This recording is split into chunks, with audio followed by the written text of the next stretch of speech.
May I come in, sir? Please come. Please come. Very good evening, sir. Good evening. Good evening. Have a seat. Thank you, sir. Akansh. Sir, Ekansh. Akansh. Okay. Wonderful. What is the meaning of Akansh? Sir, it means ek and ansh, which means a part of one, sir. Part of one. Oh, lovely. It's wonderful. And you hail from a very nice place, Rohtak, huh? Sir. Tell me, is Rohtak a part of the NCR? It is a part of NCR, sir. Do you know how many districts are there in NCR? Sir, I cannot recall the exact number, but if I can make a guess, sir, it is 12, somewhere around that number, sir. No, the total, all the states combined. I don't have an idea, sir. Anyway, just read about it. Now, what are the issues engulfing the NCR region? Can you tell me just bullet point 1 or 2? Sir, the issues are haphazard urbanization, in-migration, air pollution, traffic congestion, waste management, women's safety. That is what I can think on the top of my head. Now, you touched upon a very sensitive issue, women's safety. Now, do you know what is the NCRB data on women's safety today? I am not aware of the exact data, sir. Okay. If you are the district magistrate of Rohtak, now tell me 2 or 3 steps you will undertake to ensure that the women are safe in the area.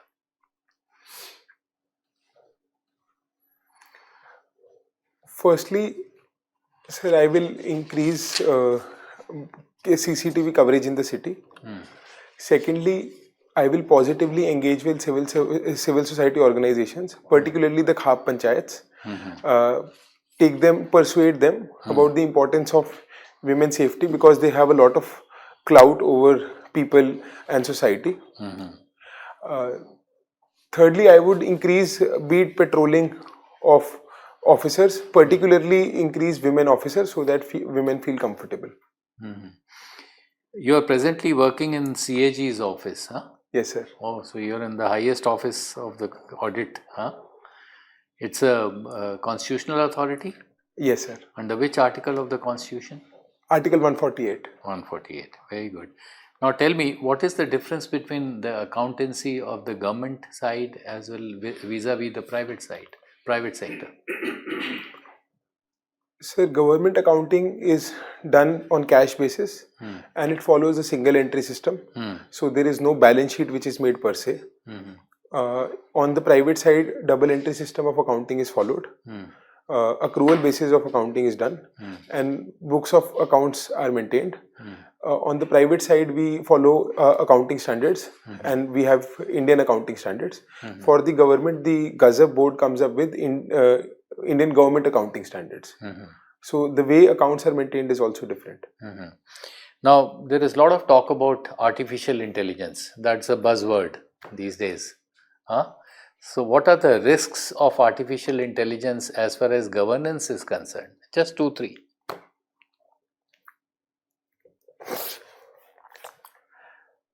Too much reliance on artificial intelligence in governance can give suboptimal results. Example, use in judiciary. Secondly, it risks downsizing of government department, which threatens a lot of day-to-day government jobs, like example, data entry operators. Thirdly, if used with dubious intentions, artificial intelligence combined with other avenues can enhance the threat of surveillance and creep as seen in countries like China. Now tell me, is there any synergy between artificial intelligence and emotional intelligence?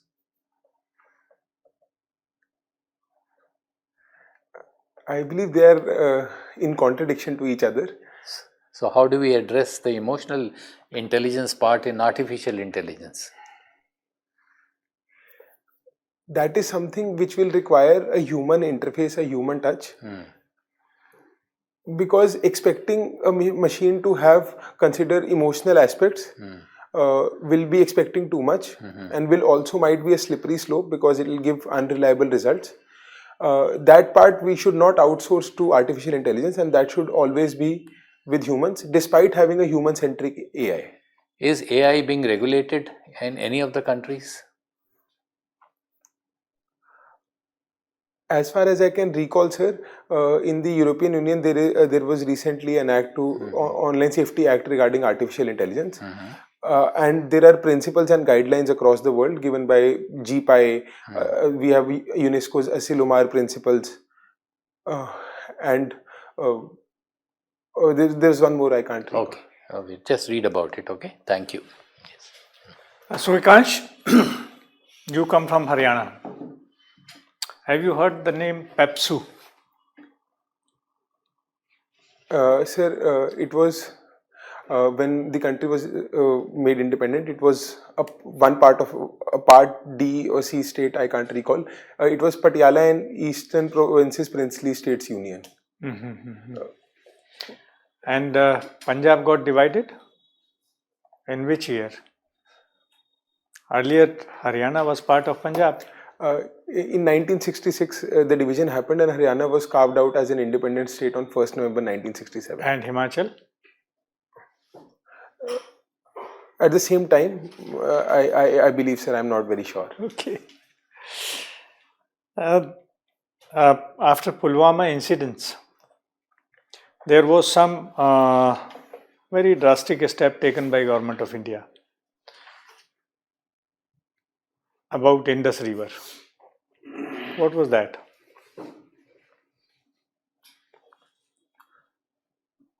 Sir, after Pulwama attack in 2019, the government said that the western river water will, which is a part of, which is given to Pakistan, will be given, but the eastern rivers, their water will not be given to Pakistan, and the Prime Minister said that blood and water can't flow together.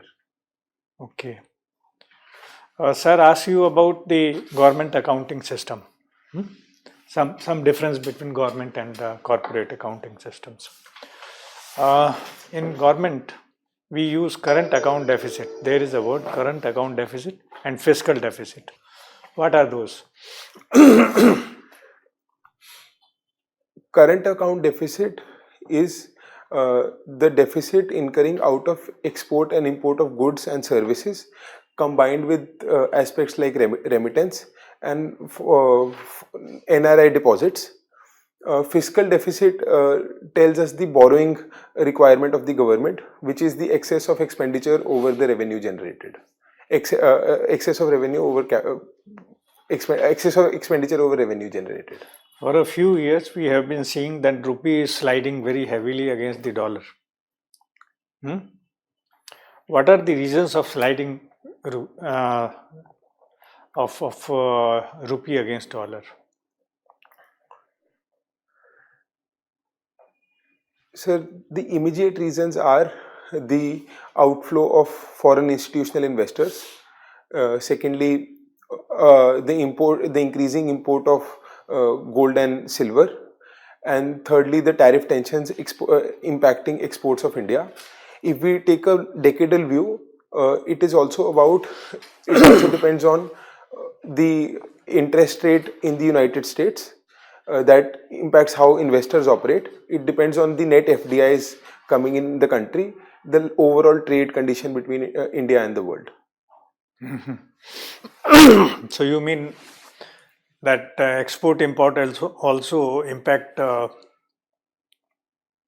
devaluation or depreciation of rupee? Yes, sir. Okay. Thank you. Okay, Mr. Vikansh. So you are from Haryana. Sir. Haryana is doing much better in sports as compared to other states of the country. Yes, sir. So, various reasons behind it. Sir, the reasons can be attributed to strong government push. Secondly, the availability of role models who won medals in the early period. And thirdly, sir, which I personally felt that there is also a strong physical build, particularly in contact sports, because the region of Haryana was located in a region which saw wars for a long period of time. So that orientation is now reflected in the medals in contact sports, sir. Okay, so can you name some sports person from your state who have won Olympic Games medal once or twice? Neeraj Chopra, sir, Neeraj Chopra, how many times? 2 times. Okay, who else? Sakshi Malik, Sure about Sakshi Malik? yes, sir, 2 How many times? 1 time bronze medal, sir. Okay, who else? Vijender Singh, boxer, who is a boxer, Okay, in 2013. Yogeshwar Dutt, a wrestler. Sushil Kumar, Sushil Kumar, how many times? 2 times. 2 times. Okay, good enough. In which field? Sushil In Kumar? wrestling, Wrestling, good 66 enough. kgs. Who else? From Jhajjar. This boy Ravi Dhaiya who won a silver medal from Jhajjar, Sonipat. the girl who had made us proud by winning Olympic Games medal. Who is she? Sir, in which sport I need some help here. Yeah. Sport is that is pistol shooting. Manu Bhaker, sir. Manu Bhaker. Huh? Yes, She has sir. made us proud. Definitely. Okay, from Rohtak, there is a girl. I can say girl or I can say woman also, but it is better to say girl. She might be only 20 or so. So she has made us proud in the field of cricket. So who is she? From Rohtak. Shefali Verma, sir. Shefali Verma. She has broken the record of Sachin Tendulkar. So which were the records of Sachin Tendulkar which Shefali Verma has broken? I am not aware, sir. I'll read Okay, on to that. no problem. Related with chess, who is your role model in our country, from our country? I used to play some time back. Vishwanathan Anand is. Vishwanathan Anand. How many medals, Padma awards he had won? He has won.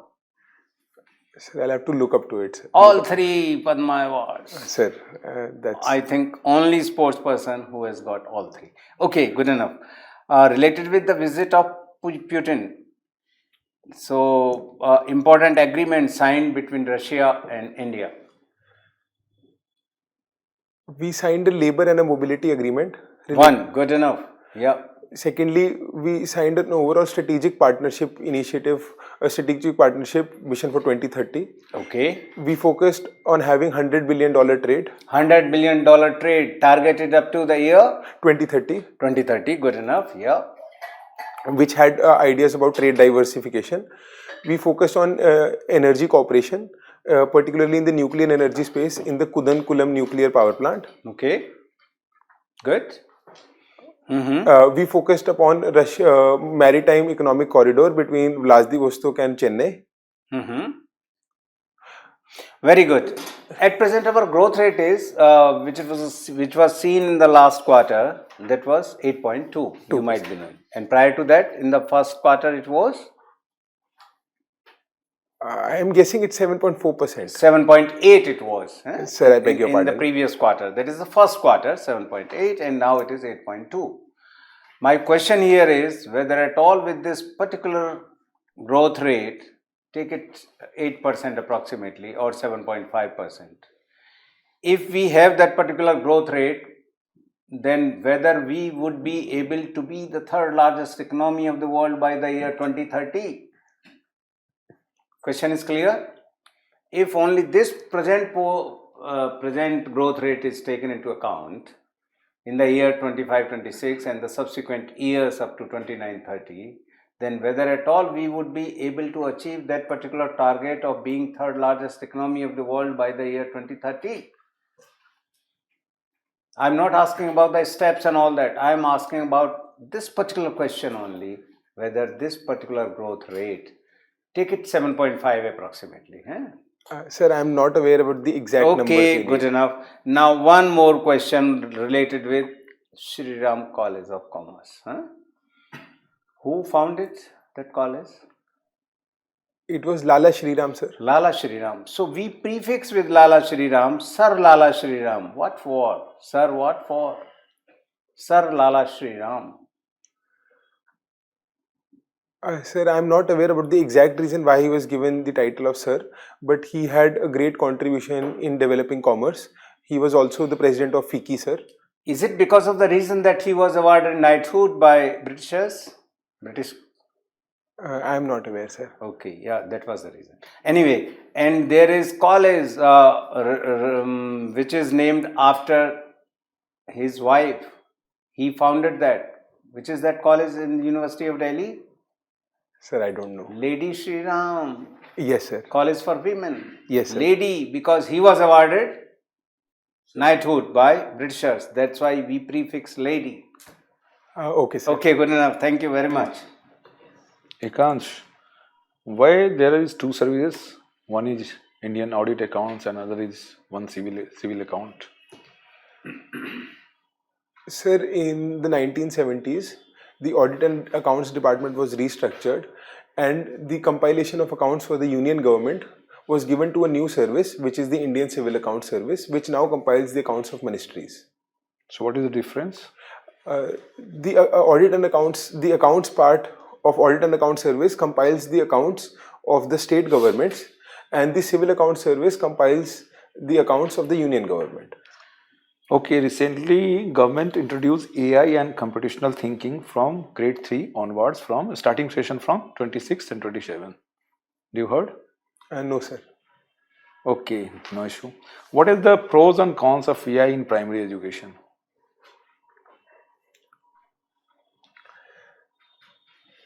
Sir, the pros are better exposure to AI, which is going to stay in the future.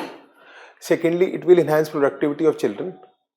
The cons can be it will lead to brain rot.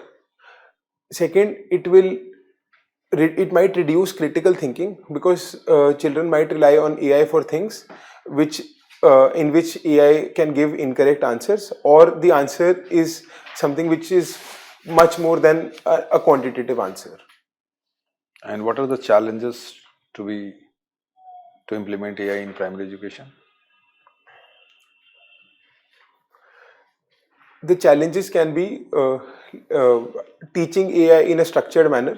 Teacher training can be one challenge. Second, digital literacy, both of teachers and students, can be another challenge. Infrastructure bottlenecks in remote area can be another challenge. Okay, you heard about labor code is in news. Yes, sir. What is the related? Recently, the central government notified labor codes and notified and subsumed 29 labor codes into 4 labor codes. Okay, what's the benefits? We have ensured a minimum wage for laborers.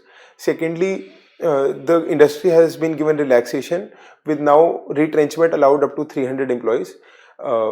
Employee Provident Fund is social security benefits are now extended to almost all type of workers to ensure they get benefits of formalization.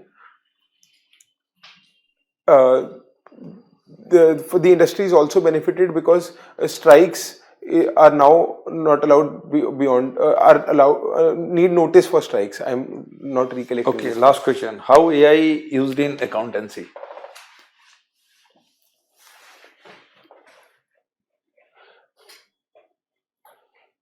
The use of AI in accountancy can increase efficiency.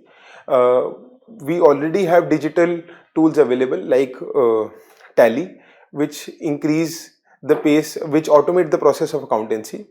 The use of AI can ensure that internal checks and controls can be done in a better manner. Secondly, it will help collate a lot of data and summarize that data, and the data retrieval will also get easier. Okay, thank you. So thank you, Ekansh. The formal part of the interview stands concluded. So you just wait. When is your interview? Sir, 10th of December. 10th. So it's just around the corner. Huh? Just wait for a minute and we'll call you for a feedback. I'll just have internal consultation. Thank you, sir. Thank you.